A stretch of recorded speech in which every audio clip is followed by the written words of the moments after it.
Acts 27 1 through 44. When it was decided that we would sail for Italy, Paul and some other prisoners were handed over to the centurion named Julius, who belonged to the imperial regiment.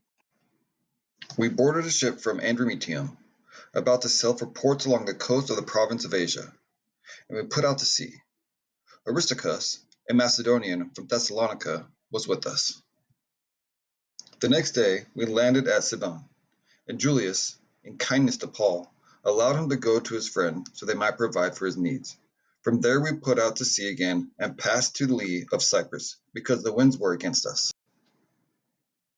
When we had sailed across the open sea off the coast of Cilicia and Pamphylia, we landed at Myra, in Lycia.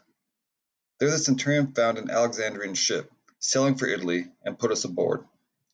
We made slow headway for many days, and had difficulty in arriving in Cnidus. When the wind did not allow us to hold our course, we sailed to the lee of Crete, opposite Salamone. We moved along the coast with difficulty, and came to a place called Fair Havens, near the town of Lecce.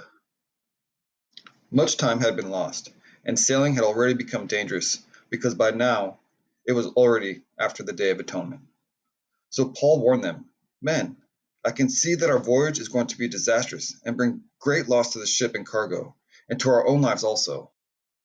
But the centurion, instead of listening to what Paul said, followed the advice of the pilot and of the owner of the ship.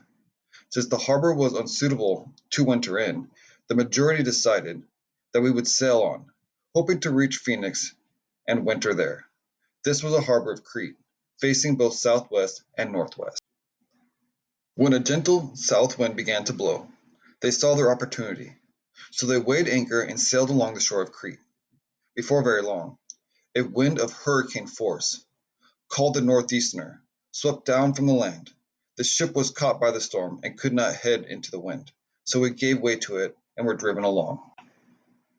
As we passed to the lee of a small island called Cauda, we were hardly able to make the lifeboat secure, so the men hoisted it aboard. Then they passed ropes under the ship itself to hold it together, because they were afraid they would run aground on the sandbars of Cyprus. They lowered the sea anchor and let the ship be driven along. We took such a violent battering from the storm that the next day they began to throw the cargo overboard. On the third day they threw the ship's tackle overboard with their own hands. When neither sun nor stars appeared for many days, and the storm continued raging, we finally gave up all hope of being saved.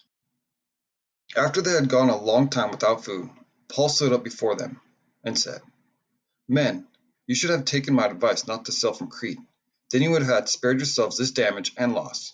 But now I urge you to keep up your courage, because not one of you will be lost. Only the ship will be destroyed."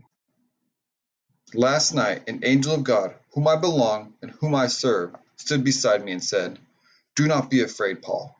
You must stand trial before Caesar, and God has graciously given you the lives of all who sail with you.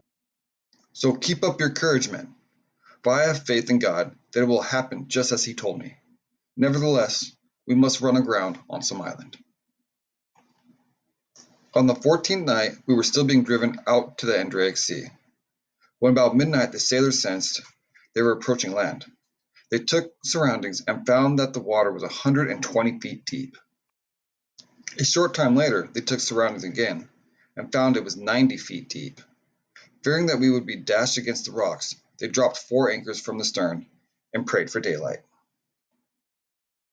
In an attempt to escape from the ship, the sailors let the lifeboat down into the sea, pretending they were going to lower some anchors from the bow. Then Paul said to the centurion and the soldiers, "Unless these men stay with the ship, you cannot be saved." So the soldiers cut the ropes that held the lifeboat and let it drift away. Just before dawn, Paul urged them all to eat. "For the last 14 days," he said, "you have been in constant suspense and have gone without food. You haven't eaten anything. Now I urge you to take some food. You need to survive. Not one of you will lose a single hair from your head."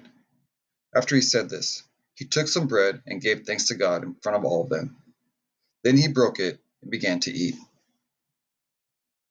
They were all encouraged and ate some food themselves. Altogether, there were 276 of us on board. When they had eaten as much as they wanted, they lightened the ship by throwing the grain into the sea. When daylight came, they did not recognize the land, but they saw a bay with a sandy beach, where they decided to run the ship aground if they could. Cutting loose the anchors, they left them in the sea and at the same time untied the ropes that held the rudders. Then they hoisted the foresail to the wind and made for the beach, but the ship struck sandbar and ran ground. The bow stuck fast and would not move, and the stern was broken to pieces by the pounding of the surf. The soldiers planned to kill the prisoners to prevent any of them from swimming away and escaping, but the centurion wanted to spare Paul's life and kept them from carrying out their plan. He ordered those who could swim jump overboard first to get to land. The rest were to get there on planks or on other pieces of the ship. This way everyone reached land safely.